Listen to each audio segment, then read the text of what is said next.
పిచ్చి పీక్లకు పోయిందా అని అడుగుతున్నాను నేను. కాళేశ్వరం నుంచి 1 కోటి ఎకరాల మాగాణికి నీరు అందినాయని రుజువు చేయకపోతే బండకేసి ఉతుకుతామని చెప్పు ఫస్ట్ కేటీఆర్కి. ఫస్ట్ రుజువు చేయాలి. కాళేశ్వరం ద్వారా 1 కోటి ఎకరాల మాగాణికి నీళ్ళు అందినట్ల రుజువు చేపియాలి. చేపించినాక ఇవి వచ్చి మాట్లాడమను, ప్రెస్ మీట్ పెట్టమను, మీడియాలో కూర్చోమను, లేదు అంటే నెక్స్ట్ అసెంబ్లీ సెషన్లో దీన్ని ప్రజెంటేషన్ ఇవ్వమని చెప్పు. ఒకవేళ 1 కోటి ఎకరాలకు మాగాణికి నీళ్ళు అందింటే, 1 కోటి ఎకరాలకు అందలేదు కానీ 1,00,000 కోట్లు మాత్రం దోపిడీ జరిగింది అనేది అందరికీ తెలుసు. దమ్ముంటే లోపల విచారణకు ఆదేశాన్ని చేసి జారీ అయినాయి కదా, పోయి మీ నాయన ఆన్సర్ చెప్పాలి. అది బయటకు వచ్చి మమ్మల్ని అడిగితే ఎట్లా? గత 18 నెలలుగా ఒక కమిటీ వేసిండ్రు, రిటైర్డ్ జడ్జి ఒక కమిటీ వేసిండ్రు. ఆ కమిటీ విచారణలో తేలింది. ఈరోజు బయటకు వచ్చి వాళ్ళకు నోటీసులు వచ్చినాయి. వచ్చి విచారణలో మీరు అడిగిన ప్రశ్నలకు సమాధానం చెప్పాలి, నోటీసులు ఇస్తారా అని అంటే దమ్ములేనోడు గిట్లనే మాట్లాడతాడు. చేతగాని దద్దమ్మలు మాట్లాడే మాటలు గివ్వే ఉంటాయి. చేతనేనోడు పనిచేసి చూపిస్తాడు, చేతగానోడు మాట్లాడి చూపిస్తాడు. 1,00,000 కోట్లు దోపిడీ చేసింది కాక మళ్ళీ వచ్చి మాట్లాడుతున్నాం. నిజంగానే మేము మిమ్మల్ని అరెస్ట్ చేయాలి, నిజంగానే ఇబ్బంది పెట్టాలంటే ఇన్ని రోజులు ఎందుకు అవుతుంది? ఎప్పుడో 18 నెలల కిందనే లోపలికి పోతుంటారు. మా ప్రభుత్వం ఏర్పడిన 2వ రోజే ఊచర్ లెక్క పెడుతుండ్రి.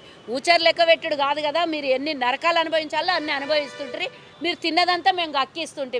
రేవంత్ రెడ్డికి గతంలో గుర్తు చేసుకో, నువ్వు ఉట్టి డ్రోన్ ఎగరేసిండ్రు అని 14 రోజులు తీసుకొని పోయి జైల్లో పెట్టినావు నువ్వు. అది కక్షపూరితమైనటువంటి వ్యవహారం. కానీ మేము కక్షపూరితం వ్యవహారం చేయాలనంటే ఒక్క నిమిషం బతకకుర్రి, కుటుంబ సభ్యులంతా బయట రోడ్ల మీద తిరగకుండ్రి.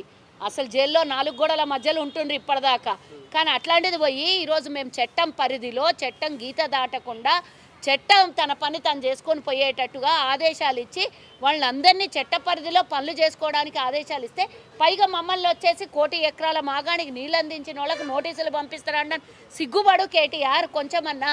దాని నుంచి కనీసం ఒక 2-3 లక్షల ఎకరాలకు కూడా నీరు అందనటువంటి కాళేశ్వరం కథ అందరికీ తెలుసు. అరే రీడిజైన్ పేరుతో తీసుకొని పోయి చేసినటువంటి వ్యవహారం 1,00,000 కోట్లకు మార్చినోను.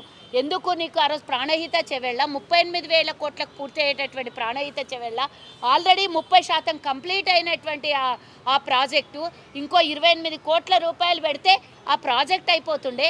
కానీ దాన్ని పక్కదారిన పట్టించేసి కమిషన్ల కోసము కాళేశ్వరాన్ని మొదలుపెట్టి 93,000 కోట్లు 83,000 కోట్లు అని వాళ్ళే చెప్తారు. అది అయిపోయిన తర్వాత 1,20,000 కోట్లకు పోయి 1,50,000 కోట్లకు పోయి ఇష్టానుసారంగా మేము చెప్పిన మాటలు కాదు. మొన్న ఈ మధ్యన హరీష్ రావు ఒక పవర్ పాయింట్ ప్రజెంటేషన్ ఇస్తూ ఆయన చెప్పినటువంటి మాటలే.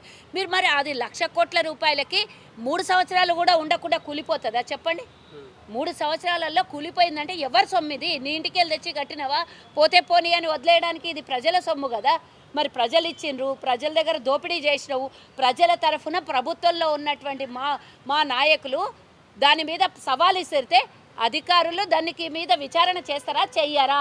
మరి ఆ విచారణ కూర్చొని నువ్వు తప్పు చేయకపోతే నిరూపించుకోవాలి, తప్పు చేయకపోతే బయటకు వచ్చి జబ్బలు దాదుకోవాలి. నేనేం తప్పు చేయలేదు చూడండి. విచారణలో నాకు ఒక్క ప్రశ్నకు కూడా నేను ఎక్కడ కూడా తడబడకుండా ఆన్సర్ ఇచ్చినా, ఆధారాలు ఇచ్చినా అని చెప్తుండేవి. అవన్నీ ఇడిచిపెట్టి బయటకు వచ్చి నోటికొచ్చినట్ల బూతులు మాట్లాడుతుంటే బిడ్డ ఏమనుకుంటున్నావు నువ్వు? అహంకారం, అధికారం పోయినా బండకేసి కొట్టినా తీసుకొని పోయి ఈ కుటుంబం అంతా తీసుకొని పోయి పెంటల పడ్డా కూడా పనికిరానటువంటి పరిస్థితిలో మీరుండి ఈరోజు మమ్మల్ని బెదిరిస్తావు. రేవంత్ రెడ్డి గారిని తిడతారు, మా ప్రభుత్వాన్ని తిడతావు నువ్వు. మీ అయ్యి ఆ రోజు అధికారంలో ఉన్నప్పుడు రేవంత్ రెడ్డి గారు తిడితే వయసుకు మర్యాద ఇవ్వాలి, ముఖ్యమంత్రిని గౌరవం ఇవ్వాలంటే ఈరోజు అదే సీట్లో కూర్చున్న ముఖ్యమంత్రికి గౌరవం ఇవ్వడం నీకు తెలివి లేదా, సిగ్గు లేదా? ఇట్లా తిడతావు ఇష్టం వచ్చినట్ల, నోటికి వచ్చినట్ల, ఎట్లా పడితే అట్లా మాట్లాడతావా? వెంట్రుక పీక కేసీఆర్ ఈ మొత్తం నెత్తిలో ఎంటికలే కనబడతలేవు. ఏం పీకాలనో ఏం చేయలేము. ఆడు చేస్తారు గవర్నమెంట్ వాళ్ళు. ఈరోజు ప్రభుత్వంలో అధికారులు విచారణ చేస్తారు. ఎండిక బీక్తారా, తీసుకొని పోయి చేతికి బేడీలు వేసి కూర్చోబెడతారా, వాళ్ళు చూస్తారు.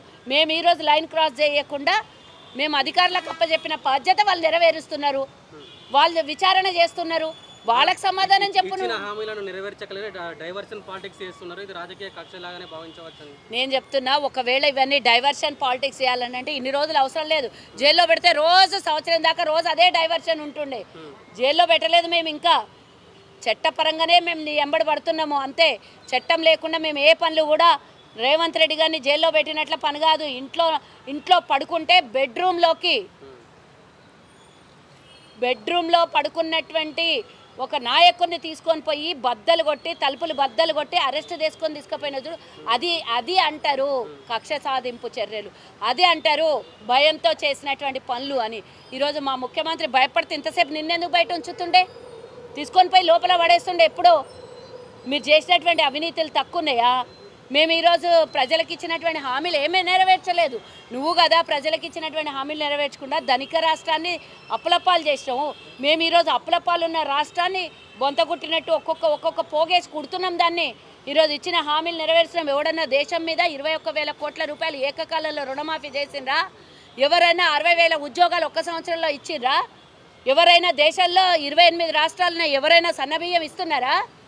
ఈరోజు స్కిల్ డెవలప్మెంట్ సెంటర్లు ఎవరైనా దేశంలో పెట్టినరా? ఈరోజు ఎవరైనా ఉద్యోగాలకు సంబంధించి నోటిఫికేషన్లు మా ప్రభుత్వ హయాంలోనే వచ్చాయి. ఏం బిక్కిరు మరి? ఇవ్వకుండా నియామక పత్రాలు ఇవ్వకుండా ఏం బిక్కిరు?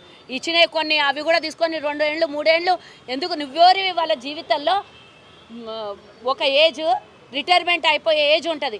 నువ్వు వాళ్ళు ఎగ్జామ్ రాసి పాస్ అయిపోయిన తర్వాత నియామక పత్రాలు ఇవ్వకుండా ఆపడానికి నువ్వే అసలుకు అని అడుగుతున్నావు. ప్రభుత్వంకి ఎలిజిబుల్ అయినటువంటి ఉద్యోగికి నువ్వు నియామక పత్రాలు ఇవ్వకుండా ఆపడానికి ఎవరు నువ్వు అని అడుగుతున్నావు. ఎందుకంటే వాళ్ళ జీవితంలో ఒక 2 సంవత్సరాలు వెనక్కిపోయినట్టే కదా. వాళ్ళ జీవితంలో 2 సంవత్సరాలు ఉద్యోగ జీతభత్యాలు కోల్పోయినట్టే కదా. వాళ్ళ రిటైర్మెంట్ ఏజ్ వచ్చే వరకు వాళ్ళకి రావాల్సినటువంటివి లాభాలన్నీ నష్టపరిచినట్టే కదా. అయినా ఎందుకు ఇవ్వలేదు నీ నియామక పత్రాలు? నువ్వు చేసిన దొంగ పనినే నువ్వే బయట పెడుతున్నావు కదా. అంటే నువ్వు తప్పుడు చేసినావు అని ఒప్పుకుంటున్నావు కదా. ఇవన్నీ చేసినా మీరు ప్రచారం చేసుకోవడం ఎందుకు విఫలమయ్యారు? ఎప్పుడు కూడా కాంగ్రెస్ చేసిన పనులు చెప్పుకోలేదు. ప్రచారం ఈ రోజు కాదు, దేశాన్ని స్వతంత్రం తెచ్చిన రోజు నుంచి ఇప్పటిదాకా మేము ఏది కూడా చెప్పలేదు. కన్నతల్లి లాంటిది కాంగ్రెస్ అంటే. మేము బిడ్డలకు అన్నం పెట్టి మేము పెట్టినాం అని టీవీలలో వీడియోలలో తీసి రీళ్ళల్లో పెట్టుకోరు ఎవరు కూడా, మోదీ పెట్టుకున్నట్ట. మాకు ఆ రోజు కూడా భారతదేశం పౌరులన్నా రాష్ట్ర పౌరులన్నా బిడ్డల్లాగా చూసుకున్నాం. కాబట్టి బిడ్డలకు చేసిన సేవల్ని మేము ఇచ్చిన హామీని నెరవేర్చుకుంటూ పనులు చేస్తున్నాము. తిన్నోనికి తెలుస్తుంది, పెట్టినోనికి తెలుస్తుంది. పనికి మాలినోడు మాట్లాడితే ప్రచారం చేసుకోవాల్సినటువంటి అవసరం కూడా మా కాంగ్రెస్కి లేదు. చేయాల్సిన నెగిటివిటీ ఎక్కడ రాలేదు. వాళ్ళు మాట్లాడితే నెగిటివిటీ అయిపోతుందా? తిన్నోని తెలియదా? నువ్వు ఈరోజు సన్నబియ్యం తీసుకుంటలేవా? ఈరోజు 93 లక్షల కుటుంబాలు ఈరోజు సన్నబియ్యం పొందుతలేదా? తిన్నోడి తెలుస్తుంది కదా. మా రేవంత్ రెడ్డి గారు, మా ఉత్తమ్ కుమార్ రెడ్డి గారు సన్నబియ్యం ఇచ్చారు. మేము ఎప్పుడు కూడా జీవితంలో ఊహించినటువంటిది మా కళ నెరవేరింది అని తిన్నోనికి తెలియదా? అది చాలు కదా మాకు, వాళ్ళ ఆశీర్వాదం చాలు కదా. ఈరోజు మేము ఉచిత బస్సు ఇస్తున్నాము. ఉచిత బస్సు ఎక్కిన ప్రతి మహిళకు తెలుసు కదా మా ప్రభుత్వం ఇస్తున్నదని. మరి అదే ప్రచారం చాలు మాకు. ప్రతి ఒక్కడు మాట్లాడుకుంటే ఈరోజు మహిళలకి వడ్డీ లేని రుణాలు ఇస్తున్నాం. వడ్డీ లేని రుణాలు తీసుకుంటున్నటువంటి మహిళలకు తెలియదా మా ప్రభుత్వం చేస్తున్నటువంటి మంచి పనులు? అన్నీ చేస్తున్నాం. మేము ప్రచారంలో వెనకబడి ఉండొచ్చు కానీ ప్రజలకు చేసే సేవలో వెనకాల మేము ఎక్కడ కూడా లేము. వాళ్ళలాగా రూపాయి పనిచేసి 100 రూపాయలు ఖర్చు పెట్టి ప్రచారం చేసుకునేటువంటి వ్యవస్థ కానీ అలాంటి ఆర్భాటాలు కానీ కాంగ్రెస్కి ఏనాడు లేవు. ఆ రోజు నుంచి ఈ రోజు వరకు మా చరిత్రలో చూడండి, ప్రభుత్వ ధనాన్ని వృధా చేసేది, ప్రభుత్వ ధనాన్ని అడ్డగోలుకు వేయలేని ఖర్చులు చేసేటటువంటిది పని మా ప్రభుత్వం ఏనాడు ఆ రోజు చేయలే, ఈ రోజు చేయలే. దేశాన్ని స్వతంత్రం తెచ్చిన తెలంగాణ ఇచ్చినా కూడా పబ్లిసిటీ చేసుకోలేదు. అందరికీ తెలుసు అది. ఈ రోజు దాకా కూడా చెయ్యి అంటే ఎవరు దేశాన్ని స్వతంత్రం తెచ్చిన వాళ్ళు అంటారు.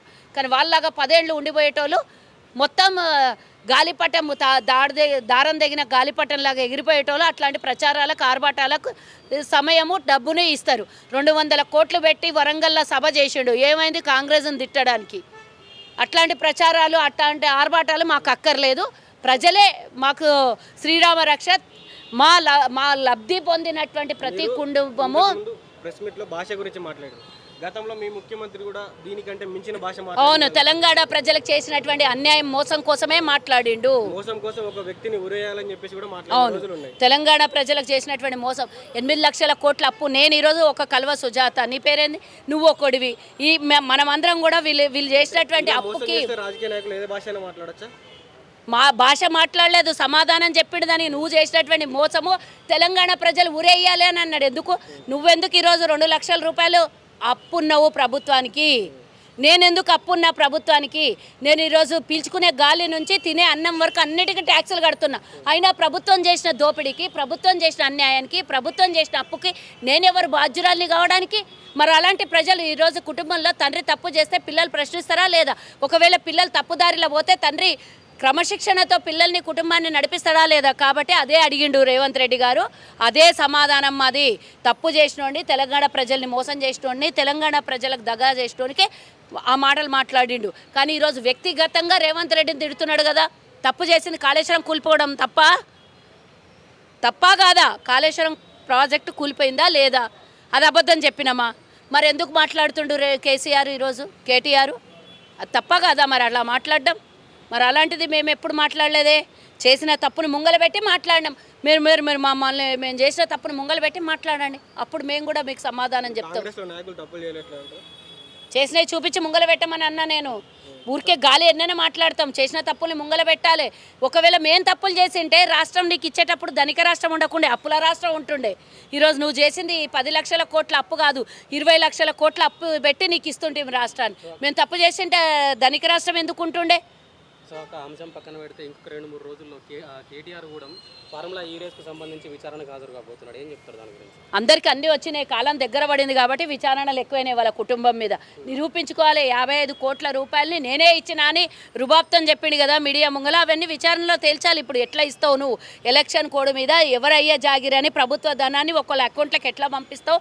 అన్ని విచారణలో తేల్తాయి. ఇది ఒక్కటే కాదు, ఫోన్ ట్యాపింగ్ విషయమైనా సరే, ఈరోజు కార్ రేసింగ్ అయినా సరే, కాళేశ్వరం అయినా సరే, భూ దందాలైనా సరే, ఇంకోటైనా సరే, ఎలక్ట్రిసిటీ అయినా సరే, సివిల్ సప్లై అయినా సరే, జాగృతి అయినా సరే, బతుకమ్మ అయినా సరే, మీరు చేసిన ప్రతి దోపిడీ అయినా సరే, ఏదైనా సరే ప్రజల దగ్గర చేసినటువంటి దోపిడీ విచారణలో తేలాల్సిందే. తేలిన తర్వాత వాళ్ళ కుటుంబానికి ఏం చేయాలనో అది ప్రభుత్వం నిర్ణయిస్తుంది. Government, not Revanth Reddy, not Congress party. అధికారులు నిర్ణయం తీసుకుంటే ఎడిపోవాలని అడిగిపోతారు. Please subscribe to the channel and download the Politicos app from the links in the description.